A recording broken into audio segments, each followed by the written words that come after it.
ಬೆಂಗಳೂರಲ್ಲಿ ಇತ್ತೀಚಿನ ಕಳ್ಳತನ ಕೇಸ್ಗಳಲ್ಲಿ ನೇಪಾಳ ಮೂಲದವರ ಹೆಸರೇ ಹೆಚ್ಚಾಗಿ ಕೇಳಿಬರ್ತಿದೆ. ಅದಕ್ಕೆ ಮತ್ತೊಂದು ಸೇರ್ಪಡೆಯಂತೆ ಗುತ್ತಿಗೆದಾರರೊಬ್ಬರ ಮನೆಯಲ್ಲಿ ಕೆಲಸಕ್ಕೆ ಸೇರ್ಕೊಂಡು 25 ಲಕ್ಷ ನಗದು ಹಣ ಮೂಟೆ ಕಟ್ಟಿ ಎಗರಿಸಿದ ದಂಪತಿ ಪರಾರಿಯಾಗೋ ಮುನ್ನವೇ ಅರೆಸ್ಟ್ ಆಗಿದ್ದಾರೆ.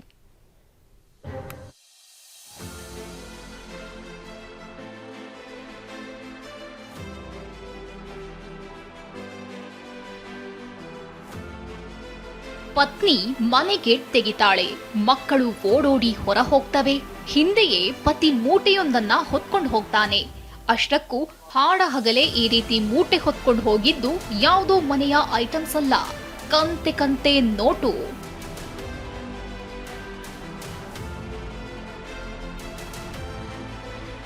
ಕಾಂಟ್ರಾಕ್ಟರ್ ಮನೆಯಲ್ಲಿ ನೇಪಾಳ ದಂಪತಿ ಕೈಚಳಕ. 25 ಲಕ್ಷದ ಜೊತೆ ಎಸ್ಕೇಪ್, ನಗದು ಜೊತೆ ಕಳ್ಳ ಜೋಡಿ ಅರೆಸ್ಟ್.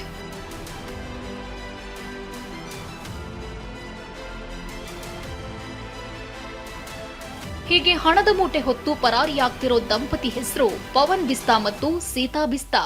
ನೇಪಾಳ ಮೂಲದ ಇವರು ಅಮೃತಹಳ್ಳಿಯ ಕಾಂಟ್ರಾಕ್ಟರ್ ಸುಬ್ಬಾರೆಡ್ಡಿ ಮನೆಯಲ್ಲಿ ಪತಿ ಸೆಕ್ಯೂರಿಟಿ ಕೆಲಸ ಮಾಡಿದ್ರೆ ಪತ್ನಿ ಮನೆ ಕೆಲಸ ಮಾಡ್ಕೊಂಡಿದ್ಲು. ಮನೆಗೆ ಬಂದ ಒಂದೇ ತಿಂಗಳಲ್ಲಿ ಹಣ ಎಲ್ಲೆಲ್ಲಿಡ್ತಾರೆ ಅನ್ನೋದನ್ನೆಲ್ಲ ಮಾನಿಟರ್ ಮಾಡಿದ್ರು. ಸರ್ಕಾರಿ ಮತ್ತು ಖಾಸಗಿ ಗುತ್ತಿಗೆ ಕೆಲಸ ಮಾಡ್ತಿದ್ದ ಕಾಂಟ್ರಾಕ್ಟರ್ ಕೆಲಸಗಾರರಿಗೆ ಸಂಬಳ ಕೊಡಲು ಬ್ಯಾಂಕ್ನಿಂದ 25 ಲಕ್ಷ ರೂಪಾಯಿ ಡ್ರಾ ಮಾಡಿ ಮನೆ ಕಬೋರ್ಡ್ನಲ್ಲಿಟ್ಟಿದ್ರು. ಮಾಲೀಕರು ಮನೆಯಲ್ಲಿಲ್ಲದ ಟೈಮ್ ನೋಡಿ ಕಬೋರ್ಡ್ನಿಂದ 25 ಲಕ್ಷ ರೂಪಾಯಿ ಹಣವನ್ನ ಚೀಲಕ್ಕೆ ತುಂಬಿ ದಂಪತಿ ಎಸ್ಕೇಪ್ ಆಗಿದ್ರು.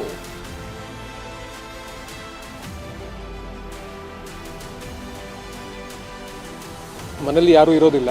ಆ ಟೈಮ್ನ ನೋಡಿಕೊಂಡು ಇವ್ರಿಗೆ ಗೊತ್ತಿರ್ತದೆ, ಒಂದೊಂದೂವರೆ ತಿಂಗಳಿಂದ ಓಡಾಡಿಕೊಂಡು ಎಲ್ಲಿ ಇವ್ರು ದುಡ್ಡು ಇಡ್ತಾರೆ, ಕೀಯಲ್ಲಿ ಇಡ್ತಾರೆ ಎಲ್ಲ ನೋಡ್ಕೊಂಡಿರ್ತಾರೆ. ಸೊ ಇವ್ರು ಯಾವಾಗ ಇಲ್ಲ ಅಂತಂದು ಕನ್ಫರ್ಮ್ ಮಾಡ್ಕೋತಾರೆ ಮನೆಯಲ್ಲಿ, ಆವಾಗ ಇಮಿಡಿಯೇಟ್ಲಿ ಆ ಲಾಕನ್ನು ತೆಗೆದು 25 ಲಕ್ಷ ರೂಪಾಯಿ ಕ್ಯಾಶ್ ಏನಿತ್ತು ಅದನ್ನು ತಗೊಂಡು ಎಸ್ಕೇಪ್ ಆಗಿರ್ತಾರೆ. ಆರೋಪಿಗಳು ಬೆಂಗಳೂರು ಬಿಟ್ಟು ನೇಪಾಳಕ್ಕೆ ಹೊರಡುವ ಮೊದಲೇ ಕಾರ್ಯಪ್ರವೃತ್ತರಾದ ಪೊಲೀಸರು ಕಳ್ಳ ದಂಪತಿಯನ್ನ ಬಂಧಿಸಿದ್ದಾರೆ. ಕೆಂಗೇರಿ ಶಿರ್ಕೆ ಬಳಿಯ ನಿವಾಸದಲ್ಲಿ ವಾಸವಿದ್ದ ಖದೀಮ ಜೋಡಿ 25 ಲಕ್ಷ ರೂಪಾಯಿ ನಗದು ಸಮೇತ ಸಿಕ್ಕಿಬಿದ್ದಿದ್ದಾರೆ. ಕಳ್ಳತನ ಮಾಡೋ ಉದ್ದೇಶದಿಂದಲೇ ಕಡಿಮೆ ಸಂಬಳಕ್ಕೆ ಕೆಲಸಕ್ಕೆ ಸೇರಿದ್ರಂತೆ. ನಮ್ಮ ಬೆಂಗಳೂರು ನಗರ ಪೊಲೀಸ್ ಇಂದ ತಮ್ಮ ಎಲ್ಲರಿಗೂ ಕೂಡ ಮನವಿ ಮಾಡೋದೇನಂತಂದರೆ, ಮನೆಗೆ ಯಾರನ್ನಾದರೂ ನೀವು ಕೆಲಸದವ್ರನ್ನ ಅಂತ ಇಟ್ಕೊಳ್ಳುವಾಗ ಅವರ ಆ್ಯಂಟಿಸಿಡೆಂಟ್ಸ್, ಅವ್ರ ಬ್ಯಾಕ್ಗ್ರೌಂಡ್ನ ಸ್ವಲ್ಪ ಚೆಕ್ ಮಾಡ್ಕೊಳ್ಳಿ. ಅವ್ರ ID ಕಾರ್ಡ್ನು ಕೂಡ ಒಂದ್ಸಲಿ ಚೆಕ್ ಮಾಡಿಕೊಂಡು ಕನ್ಫರ್ಮ್ ಮಾಡಿಕೊಂಡು ಮನೇಲಿ ಕೆಲಸಕ್ಕೆ ಇಟ್ಕೊಳ್ಳೋದು ಸೂಕ್ತ ಅಂತ ನಮ್ಮ ಒಂದು ಸಲಹೆ. ಬೊಂಟಿ ಮನೆಯೇ ಟಾರ್ಗೆಟ್, ಲಕ್ಷಾಂತರ ಚಿನ್ನಾಭರಣ ಚೋರಿ. ಇನ್ನು ಬೆಂಗಳೂರು ಉತ್ತರ ತಾಲೂಕಿನ ಕದಿರೇನಹಳ್ಳಿಯಲ್ಲಿ ಖದೀಮರು ಲಕ್ಷಾಂತರ ಮೌಲ್ಯದ ಚಿನ್ನಾಭರಣ ದೋಚಿದ್ದಾರೆ. ಅರುಣ್ ಕುಮಾರ್ ಸಂಬಂಧಿಕರ ಮದುವೆಗೆ ಅಂತ 2 ದಿನಗಳ ಹಿಂದೆ ತೆರಳಿದ್ರು.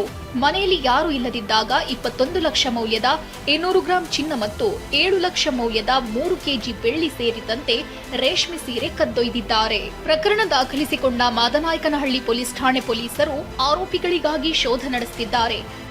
ನೆಲಮಂಗಲದಿಂದ ಮಂಜುನಾಥ್ ಮತ್ತು ಪ್ರಜ್ವಲ್, TV9 ಬೆಂಗಳೂರು.